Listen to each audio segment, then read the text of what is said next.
To AWS and DevOps, my YouTube channel. Today we are discussing about backup plugin. Previously we are discussing about thin backup plugin. Now we are discussing about backup plugin. In this session, I will show you how to install backup plugin and how to use this backup plugin. So backup plugin generally we are using for disaster recovery. So already one video I created. Please go and watch. This is backup plugin. About backup plugin, it will fully disaster recovery and we can compress in the zip file only. So I will go to the topic how to install the backup plugin and how to do. So here I will go to the backup plugin section. In the plugin section, if you go and available plugin, you have to check backup plugin. I already installed, so for that reason it does not appear here. So if you go install plugin and go and check backup plugin, so I install this plugin. So after once if you install that plugin and go to the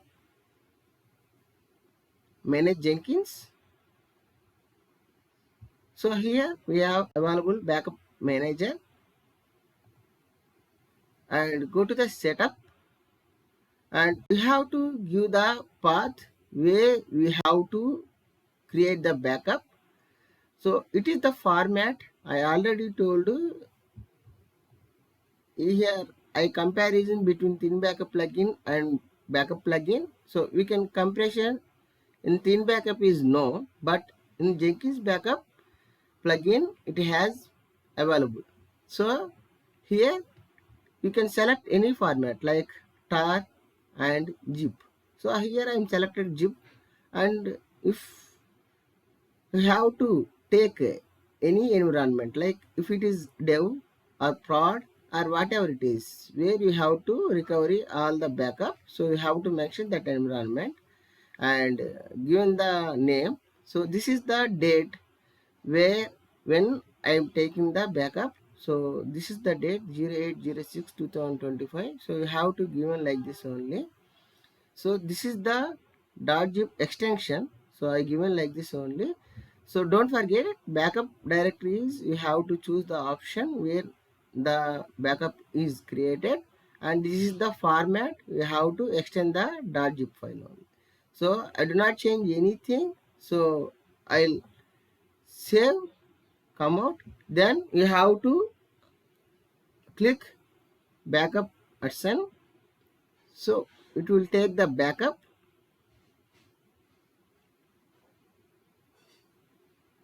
It's completed successfully. Then if you go and give the owner permissions, if this backup is not taken, so I given this permission ch-own-r Jenkins colon Jenkins, I given this permission to opt/back. So I given this path in the backup manager only. So if you click, so it will show owner permissions. Then we search the permissions Jenkins. I given this one back. So you have to create this directory.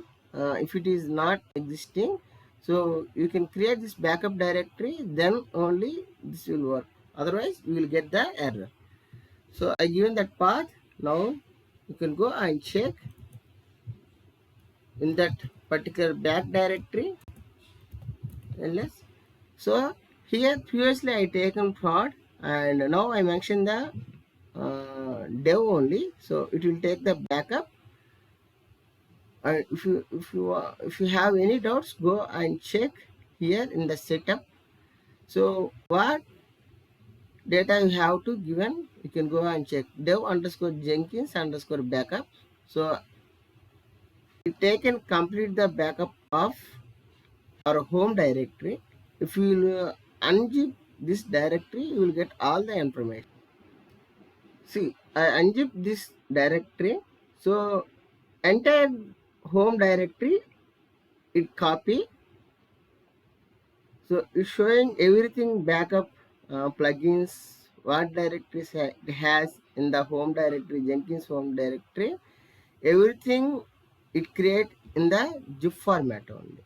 So if you go and check, so that information, list out information, everything it has. So this is the way of backup plugin we are using. So if you have any queries, please comment in comment section. It does not take backup through the UI only. So everyone, if anybody will trying to take the backup through UI, it is not possible to take the backup. So if you come out to backup manager, if you try to restore the certain configuration, it won't work. That means here it will show clearly.